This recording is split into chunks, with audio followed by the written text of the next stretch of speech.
आज का जो करंट अफेयर्स है, तो अगर बीपीएससी की बात करें या यूपीएससी की बात करें, ठीक है, तो करंट अफेयर्स अगर हम लोग डेली बेसिस पे पढ़ें तो ज़्यादा हमारे लिए लाभकारी होगा।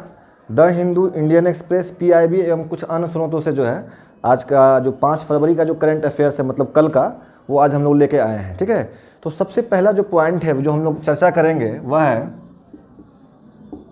प्रधानमंत्री मातृ वंदना योजना। ठीक है, अभी ये चर्चे में क्यों है? क्योंकि इस योजना का जो लाभ लेने वाली जो महिलाएं हैं, मतलब है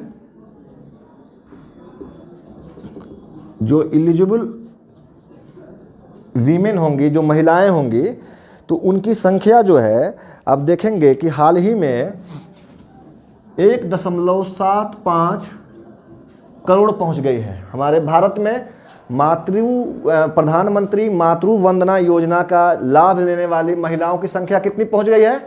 1.75 करोड़। अब थोड़ा सा योजना के बारे में हम लोग देख लें, जान लें क्या है यह योजना। तो देखिए, सबसे पहली बात है कि इस योजना की घोषणा कब की गई थी? 31 दिसंबर 2016 को इस योजना की घोषणा की गई थी। ठीक है, दूसरा पॉइंट देखेंगे हम लोग इसके बारे में कि यह जो योजना है 2013 का खाद्य सुरक्षा अधिनियम 2013, ठीक है, राष्ट्रीय, पूरा इसका नाम है राष्ट्रीय खाद्य सुरक्षा अधिनियम 2013।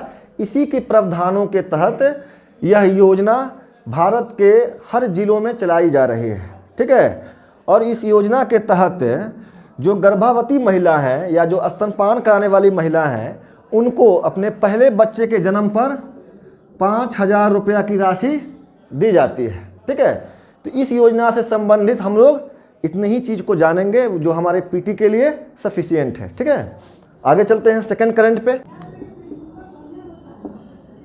इंटरनेशनल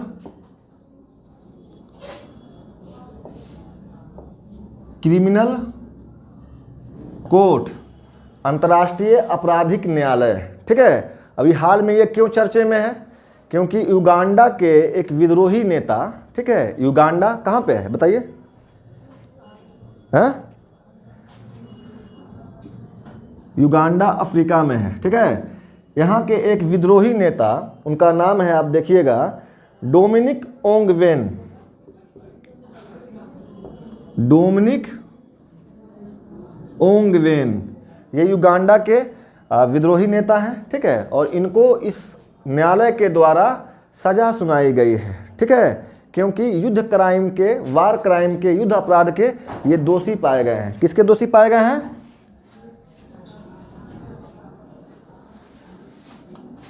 युद्ध अपराध।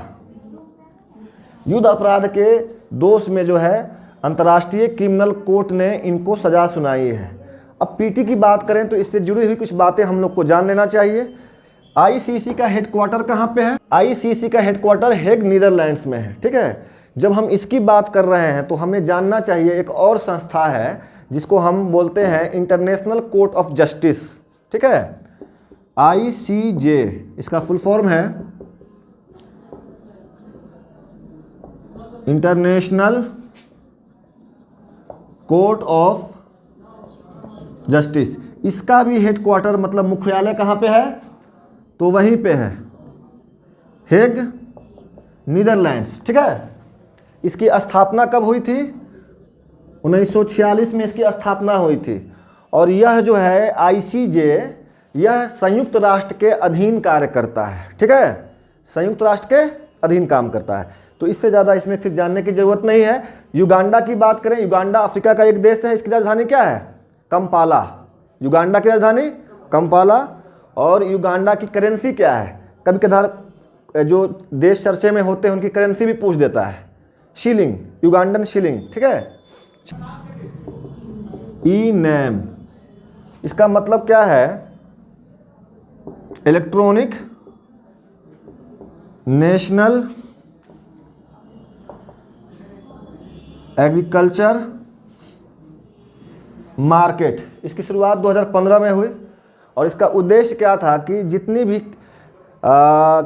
एग्रीकल्चर मार्केट हैं, जितनी भी कृषि मंडियां हैं जहां पे किसान अपना उत्पाद बेचने जाते हैं, अपनी उपज को बेचने जाते हैं, तो कृषि मंडियों को इलेक्ट्रॉनिकली मतलब डिजिटली जो है जोड़ दिया जाए, ताकि किसान बैठे बैठे एक जगह से देख ले कि कहाँ पर किस मंडी में उसको अपने सामान का, उसको अपने उत्पाद का अच्छा कीमत मिल रहा है। जिस मंडी में ज़्यादा कीमत मिलेगा वो वहाँ बेचेगा। तो जितनी भी मंडियाँ हैं उसको डिजिटली जोड़ने के लिए जो है ई नाम की शुरुआत की गई थी। अब हम लोग जानेंगे कि ई नाम को अभी हाल में क्यों चर्चे में है, क्यों आज हम लोग पढ़ रहे हैं। ठीक है, क्योंकि ई नाम के अंतर्गत पंजीकृत किसानों की संख्या हाल में कितना पहुंच गई है? 1.69 करोड़। ठीक है, 1.69 करोड़ इतने किसान हैं, 1.69 करोड़ किसान हैं जो कि ई नाम के तहत रजिस्टर्ड हो गए हैं, जो इस सुविधा का लाभ उठा रहे हैं।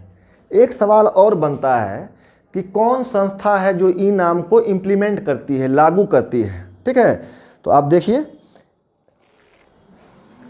SFAC कृषि मंत्रालय के अंतर्गत ये एक संस्था है SFAC जो कि ई नाम को लागू करती है। ठीक है, SFAC का फुल फॉर्म देख लीजिए,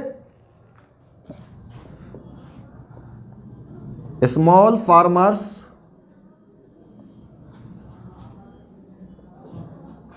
एग्री बिजनेस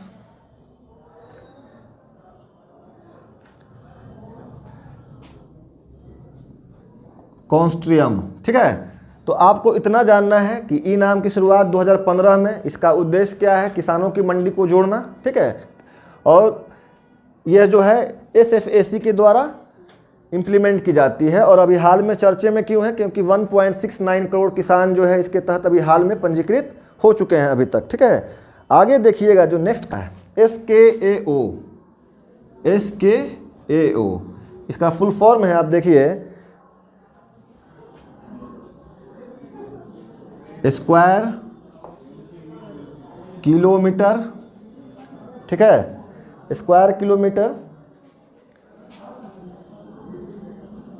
अरे ऑब्जर्वेटरी। ठीक है, इसका मुख्यालय कहाँ पे है जी? यूके मतलब यूके में इसका मुख्यालय है। इसके बारे में जान लीजिए। टेलीस्कोप दो प्रकार के होते हैं। ठीक है, एक होता है ऑप्टिकल टेलीस्कोप, एक होता है रेडियो टेलीस्कोप। तो अभी हाल में जो है इसकी पहली बैठक हुई है और इसमें निर्णय लिया गया है कि दुनिया का जो सबसे बड़ा रेडियो टेलीस्कोप होगा उसका निर्माण किया जाएगा। और वह रेडियो टेलीस्कोप कहाँ पे स्थित होगा? तो दो देश का नाम आया है। हाँ बताइए, कुछ बता रहे थे? नहीं, यूके में तो हेडक्वार्टर है इसका SKAO का। ठीक है, लेकिन वह टेलीस्कोप कहाँ पे स्थापित किया जाएगा? अफ्रीका एंड ऑस्ट्रेलिया, इन दो देशों में जो है दुनिया का जो सबसे बड़ा रेडियो टेलीस्कोप होगा वो स्थापित किया जाएगा। ठीक है, इससे ज़्यादा इसमें कोई सवाल नहीं बनता है। नेक्स्ट देखिए, मोनपा हस्तनिर्मित कागज। यह कागज जो है लगभग 1000 सालों से जो है अरुणाचल प्रदेश की एक कला है जो लगभग 1000 सालों से जीवित है। ठीक है, तो पूछ सकता है कि मोनपा जो हाथों से जो कागज बनाने की विधि है यह किस राज्य से संबंधित है? तो कौन सा राज्य है जी? अरुणाचल प्रदेश। ठीक है, चलिए, इससे ज़्यादा इसमें आपको कुछ नहीं जानना है। कपिला क्या है? कपिला क्या है? कलाम प्रोग्राम फॉर कलाम, इसका अगर फुल फॉर्म जान लीजिएगा तो आंसर मिल जाएगा। Programme for intellectual property literacy and awareness. Intellectual property literacy awareness, ये इसका फुल फॉर्म है।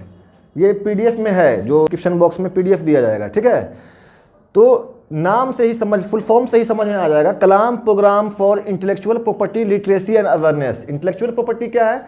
जो भी रिसर्चर्स हैं जो हमारे देश के विकास में अपना योगदान दे रहे हैं, तो उनको हम लोग बौद्धिक संपदा मानते हैं। ठीक है, तो बौद्धिक संपदा, इसका उद्देश्य क्या है इस योजना का? बौद्धिक संपदा साक्षरता, लोगों को बौद्धिक संपदा से संबंधित जो है साक्षरता दी जाए और पेटेंट से संबंधित जागरूकता दी जाए। ठीक है, यही इसका उद्देश्य है कलाम का, ना कि ये कपिला पशु आहार है। ठीक है, अगला है चाह बगीचा धन पुरस्कार मेला। ठीक है, चाह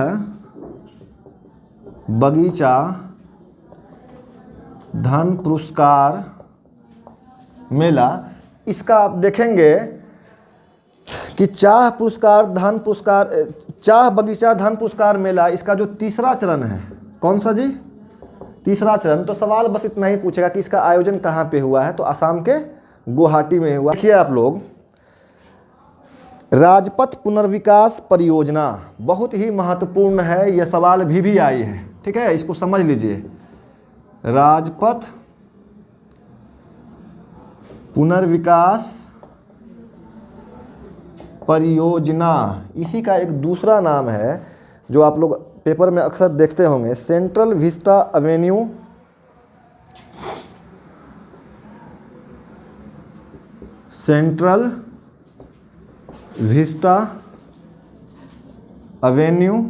ठीक है, तो देखिए राजपथ पुनर्विकास परियोजना या सेंट्रल विस्टा एवेन्यू जो डेवलपमेंट प्रोजेक्ट है, इसके बारे में समझिए। अभी कुछ दिनों पहले ये चर्चा में थी, और ये चर्चा में क्यों थी इसके बारे में समझिए।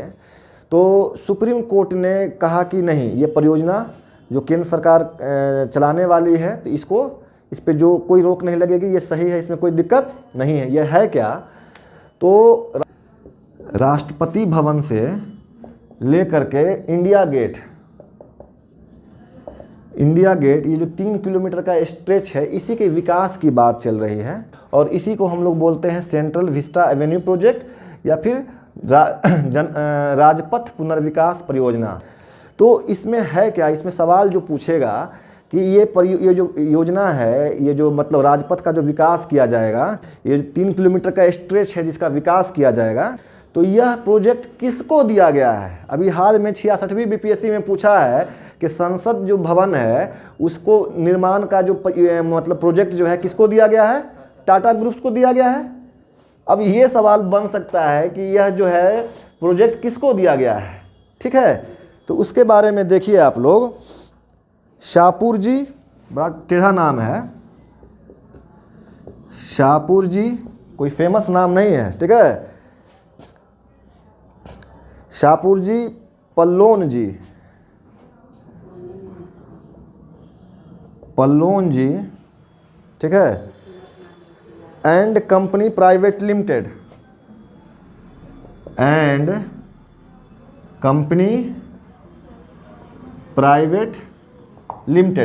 इस कंपनी को जो है यह परियोजना दी गई है, और यह आपके परीक्षा के दृष्टि से भी आई है। New start nuclear arms control treaty. सवाल पूछ सकता है कि यह जो संधि है यह किन दो देशों के बीच है? यह संधि जो है अमेरिका और रूस के बीच में है। किसके बीच में है? अमेरिका और रूस के बीच में। और हाल में ये चर्चे में क्यों है कि इसे फिर से जो है 5 वर्षों के लिए बढ़ा दिया गया है, मतलब यह संधि 2026 तक चलेगी। ठीक है, तो इससे एक ही सवाल बनता है कि यह किन दो देशों के बीच है? अमेरिका और रूस के बीच में। सवाल आप जानते हैं कि दिवस के रूप में जरूर पूछता, 4 फरवरी। ठीक है, तो संयुक्त राष्ट्र के द्वारा इसे अंतर्राष्ट्रीय मानव भ्रातृत्व दिवस के रूप में, ठीक है, संयुक्त राष्ट्र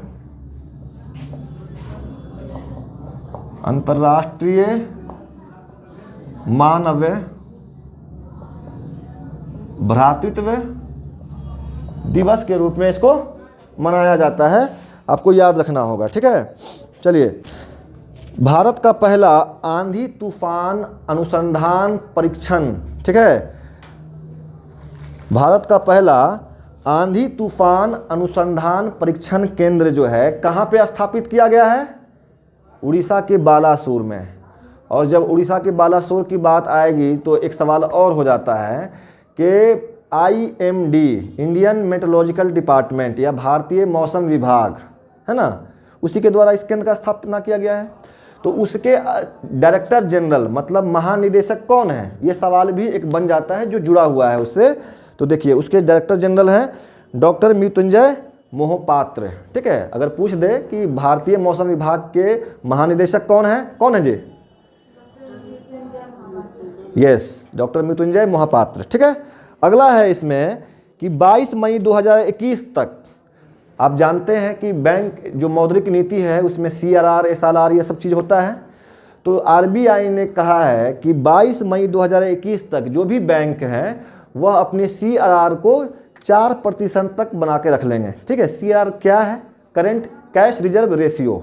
इसके बारे में आप लोग जानते होंगे, जो नहीं जानते हैं ये इकोनॉमिक्स का चीज़ है, आप लोग बाद में हमसे पूछ सकते हैं। ठीक है, तो सवाल इतना ही बनता है कि RBI ने CRR की सीमा क्या रखी है? 4%। ठीक है, चलिए आगे देखिए। BFI मतलब बॉक्सिंग फेडरेशन ऑफ इंडिया, फिर से जो है इनका अध्यक्ष किसको चुना गया है? अजय कुमार को। ठीक है, नेक्स्ट देखिए SII। आप जानते हैं कि हमारे यहाँ जो वैक्सीन है वह किसके द्वारा बनाई जा रही है? उसमें एक प्रमुख संस्था है SII serum institute of India.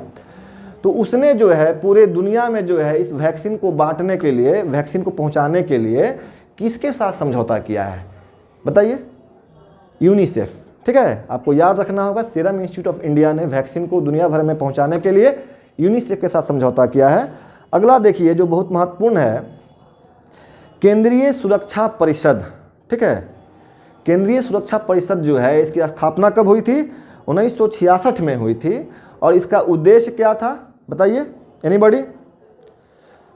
राष्ट्रीय स्तर पर, ठीक है, सुरक्षा, स्वास्थ्य और पर्यावरण की रक्षा करना, यही इसका उद्देश्य है। मतलब पर्यावरण स्वास्थ्य की रक्षा करना, ये इसका उद्देश्य है इस संस्था का। इस संस्था का नाम क्या है? केंद्रीय सुरक्षा परिषद। स्वास्थ्य, सुरक्षा और पर्यावरण, राष्ट्रीय स्तर पर स्वास्थ्य, सुरक्षा और पर्यावरण, इस पर ध्यान देना, यही इसका काम है। राष्ट्रीय केंद्रीय सुरक्षा परिषद का, इसकी स्थापना 1966 में हुई। आपको यह बताना है कि ये जो केंद्रीय सुरक्षा परिषद है यह किस मंत्रालय के अंतर्गत काम करती है, ये बताइए? एनीबॉडी? Any guess?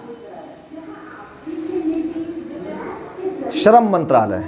ठीक है, केंद्रीय सुरक्षा परिषद श्रम मंत्रालय के अंतर्गत कार्य करती है। ठीक है, चलिए आगे देखेंगे हम लोग कि भारत ने हाल ही में, ये बहुत ही महत्वपूर्ण सवाल है, इसको आप लोग जान लीजिए।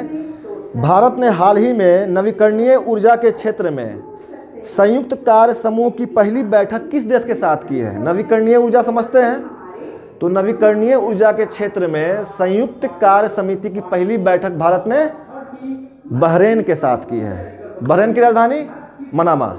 ठीक है, तो आज का जो करंट अफेयर्स है वो समाप्त हुआ। फिर हम लोग नेक्स्ट क्लास में मिलते हैं। Thank you.